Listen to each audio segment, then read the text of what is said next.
Itorero indamutsa twatangiye 2024 mu kwezi kwa gatatu, tumaze amezi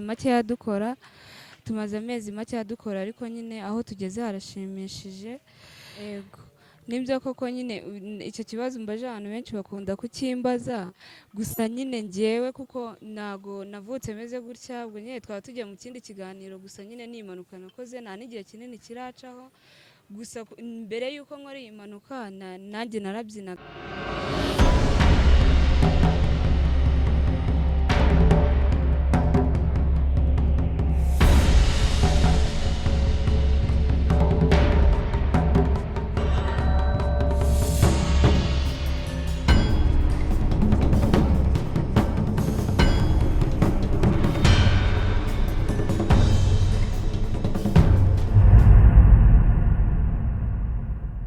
Urakoze cyane rero nk'uko mubimenyereye, gahunda ni Yego Talent Rwanda igamije kuzamura impano mu rubyiruko. Ntago nshobora gutangira ntabwiye ngo mujye mukora subscribe, mukore share, comment n'ibindi byinshi kugira ngo mugire ibuye mushyiraho mu kuzamura impano z'abanyarwanda. Dukorera mu kigo cy'urubyiruko cy'akarere ka Gasabo, ni Yego Center Kabuga hano i Rusororo. Ntago rero nk'uko mubibona ndi njyenyine, ndi kumwe n'umwari umeze neza, araza kutubwira amazina ye n'icyo akora, ubundi tugende tumubaza byinshi ku byo akora. Murakoze, nitwa Imbabazi Alice, nkaba nkuriye itorero indamutsa rikorera hano mu kigo cy'urubyiruko cya Maison de Jeunes Kabuga. Arakoze cyane rero, dore ni byiza twagiye tugenda tubona cyangwa se twabonye ama interview y'abanyamano batandukanye, agize ati ahagarariye indamutsa. Ubwo turaza kumva ko ari itorero, agiye kubanza atubwire se indamutsa yatangiye ryari, ikora gute, cyangwa se iyo bavuze umuco nk'umuntu utamenyereye biriya bintu yahita byumva gute? Yego, murakoze. Itorero indamutsa twatangiye 2024 mu kwezi kwa gatatu, tumaze amezi make dukora ariko nyine aho tugeze harashimishije. Ku muntu utumva umuco nyine twamushishikariza ko azaza kudusura tukamwereka ibyo tuzi, kuko natwe turakiga, urumva turacyari batoya, ntabwo turagera kure, rero turacyari kwiga. Gusa ibyo tuzi, ubaye ukunda umuco nyarwanda watwegera tukakwigisha natwe ibyo tuzi. Arakoze cyane rero, murabyumva ko gahunda urabagana bakakwereka uburyo traditionnel ikora cyangwa se umuco nyarwanda umeze. Reka nze kwibaza rero, ese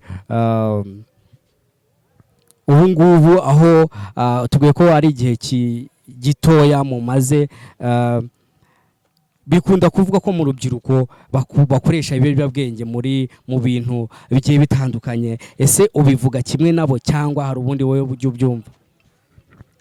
Njyewe ukuntu mbyumva, ego nyine ibiyobyabwenge birahari, gusa twebwe dukora umuco nyarwanda ntabwo ndi kwibaza n'abana barimo babikora, kuko ndabakurikirana cyane. Iyo dusoje n'imyitozo mpamagara ababyeyi nkababaza ko abana bose bageze mu rugo, urumva nyine ntabwo bajya babona umwanya, cyane ariko bisaba gushyiramo imbaraga nyinshi, kuko ntabwo biba byoroshye. Nyine urumva nk'urubyiruko ntabwo wamenya ngo uyu munsi wenda ndabafite twaje mu myitozo, ariko ejo simbafite.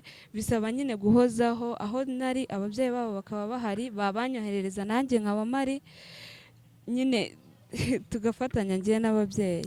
Arakoze cyane, arimo aragenda dusobanurira byinshi ku bijyanye n'uburyo urubyiruko rukoresha ibiyobyabwenge. Ese mu mpano mufite kano kanya ni he, cyangwa se mugaragariza hehe impano zanyu? Ahantu tugaragariza impano zacu rero hose, ubaye ufite ubukwe cyane wadutumira tukaza tukakubyinira, ubaye ukunda ibintu bijyanye n'umuco nyarwanda, kuko haba harimo abahungu n'abakobwa n'utwana dutoya, cyangwa se no muri anniversaire, ahantu hose twisangayo, nyine tugakora ibyacu bijyanye n'umuco nyarwanda, ubwo n'abandi bagakora ibyabo bijyanye n'ibyo bakoramo. Urakoze cyane. Reka tuze tugenda turi bugane ku musozo, ariko ntago by'umwihariko ntago ndibuze kwinjira mu buzima cyane, ariko nakibaza ngo ese wowe ko mbona ushobora kuba ufite ukuntu cyangwa se ufite ubumuga, ese ubigenza gute mu buzima bwawe bwa buri munsi mu gukurikirana abo bana? Ego nibyo koko nyine icyo kibazo mbaje abantu benshi bakunda kukimbaza, gusa nyine ngewe kuko ntago navutse meze gutya, ubwo nyine twaba tugiye mu kindi kiganiro, gusa nyine ni impanuka nakoze, nta n'igihe kinini kiracaho. Gusa mbere y'uko nkora iyi mpanuka nanjye narabyinaga, nari umubyinnyi, n'ubundi nakoreragamo hano mu kigo cy'urubyiruko cya Maison de Jeunes, ariko ubu ngubu umwana iyo ndi kumureba gutya ari kubyina nshaka kumubwira ngo uri kubikora cyangwa uri kubyica, gusa kugira ngo binyorohere biyungure n'ubundi bumenyi, uko ntabwo nabigisha amaguru wenda mubwiye ngo tegira gutya, ndeba umuntu akaza ubizi akaza akabanyigishiriza ubundi akagenda. Arakoze cyane. Reka rero turimo tugana ku musozo, ndaza kukubaza ibibazo bibiri, ariko kimwe kiraza kuba ari igisubizo. Icya mbere uraza kutubwira se Yego Talent Rwanda wayimenye ryari, ese ikora iki? Icya kabiri uraza kutubwira, ubwo turimo tunasoza, umuntu wumva bakeneye cyangwa se ushaka kubafasha yababona gute? Yego murakoze. Yego Talent Rwanda rero yaradufashije cyane, kuko urumva muri ayo mezi twari tumaze dukora twigaragarizaga ahandi, gusa abantu benshi bataratumenya, gusa byabaye ejo bundi sinzibuka neza, turi kumurika impano byatumye tumenyekana cyane cyane, ko hari n'abamamagaye nyine bifuza gukorana natwe. Urumva twamenyekaniye muri Yego Talent Rwanda. Iyo tutaza kuhakora ngo tuze kuyitabira, ntabwo abantu nyine baba baratumenye.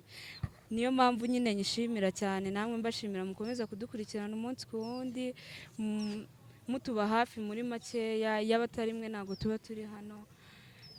Ikindi warumbajije, umuntu wifuza kubafasha yababona gute? Ego murakoze. Umuntu wakwifuza kudufasha yaca kuri nimero yanjye, kuko ni njye nyine umukuru wabo.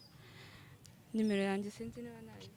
Yivuge, kuko ni umuntu ashobora kwifuza, ashobora kuhamagara, ashobora no kugufasha mu bundi buryo, aho yakubona hose.